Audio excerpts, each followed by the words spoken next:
Shalom, selamat pagi Bapak Ibu Saudara. Inspirasi pagi hari ini saya berikan judul Tuhan Punya Cara. Ayat firman Tuhan hari ini kita baca bersama dari Yakobus pasal yang ke-1 ayat yang kedua sampai yang ketiga. Saudara-saudaraku, anggaplah sebagai suatu kebahagiaan apabila kamu jatuh ke dalam berbagai-bagai pencobaan, sebab kamu tahu bahwa ujian terhadap imanmu itu menghasilkan ketekunan. Lalu dilanjutkan dari Roma yang kelima ayat 3 sampai yang kelima. Dan bukan hanya itu saja, kita malah bermegah juga dalam kesengsaraan kita, karena kita tahu bahwa kesengsaraan itu menimbulkan ketekunan, dan ketekunan menimbulkan tahan uji, dan tahan uji menimbulkan pengharapan, dan pengharapan tidak mengecewakan.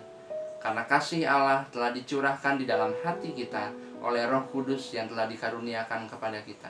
Bapak Ibu Saudara, di masa pandemi yang sudah berjalan 2 tahun ini, saya percaya sampai hari ini masih banyak orang-orang yang terus berpengharapan kepada Tuhan untuk segera masa pandemi ini berakhir. Tapi kita juga sama-sama melihat di masa-masa yang lalu, banyak orang yang awalnya berpengharapan besar, tapi akhirnya menyerah dengan hidupnya. Mungkin mereka berharap akan kesembuhan, mereka berharap akan pertolongan, akan mendapatkan pekerjaan, atau apapun yang membuat kehidupan mereka sulit. Tapi mereka menyerah. Dan banyak yang kita lihat sampai mengakhiri hidup mereka sendiri. Kita yang masih ada sampai hari ini, saya percaya bukan sesuatu yang mudah untuk kita bertahan. Tapi hari ini firman Tuhan memberikan kekuatan bagi kita, bahwa Tuhan menghendaki sebuah ketekunan, dan waktu akan menguji ketekunan itu sampai kita menjadi orang-orang yang tahan uji. Dan sambil berjalannya waktu, kita terus berpengharapan kepada Tuhan. Dan kita percaya bahwa pengharapan kepada Tuhan tidak akan pernah mengecewakan Bapak Ibu Saudara. Pengharapan kepada Tuhan akan menghasilkan satu sukacita yang besar. Pengharapan kepada Tuhan akan menghasilkan keselamatan.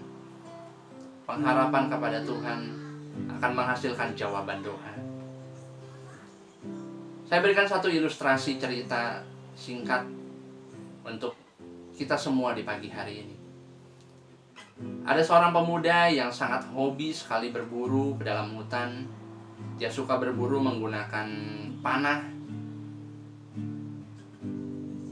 Satu ketika dia sedang berada dalam hutan bersama dengan teman-temannya sesama pemburu, ada sebuah kecelakaan yang terjadi yang menyebabkan dia harus kehilangan ibu jari kakinya.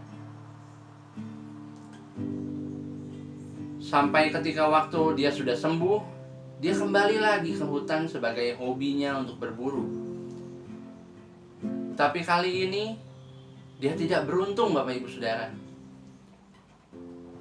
Karena ketika dia sedang di hutan, dia ditangkap oleh suku pedalaman di daerah sana. Dia dibawa, dan bahkan dia hendak dikorbankan kepada dewa-dewa mereka sebagai persembahan. Nah, ketika pemuda ini sedang dipersiapkan untuk menjadi korban yang akan dibunuh tentunya ya, pakaiannya dibuka, sepatunya dibuka, ada sesuatu yang membuat kepala sukunya itu marah. Karena ternyata pemuda ini tidak memiliki jempol kaki, Bapak Ibu Saudara.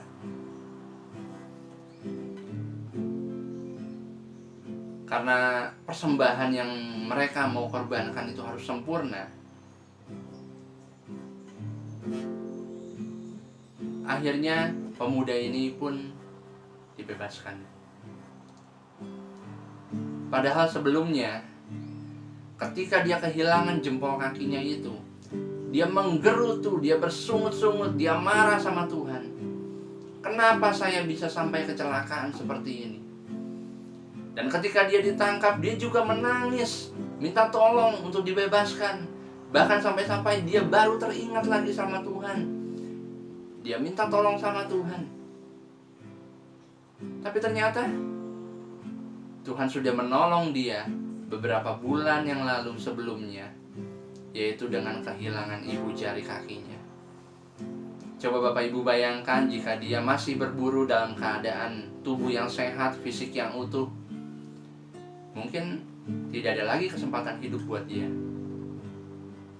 Nah Bapak Ibu Saudara, mungkin ini hanya sebuah ilustrasi yang aneh, ilustrasi yang unik, cerita yang karangan semata.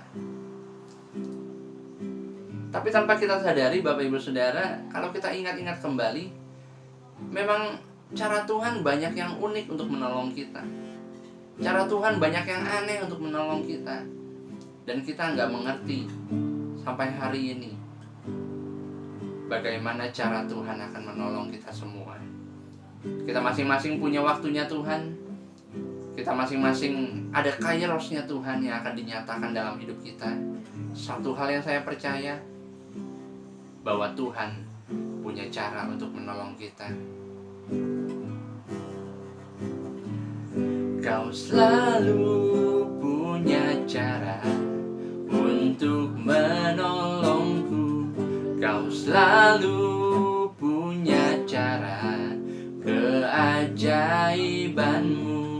Kau dahsyat dalam segala perbuatanmu, dan ku tenang di dalam tanganmu. Demikian inspirasi pagi hari ini. Tetaplah berpengharapan kepada Tuhan. Tuhan Yesus memberkati.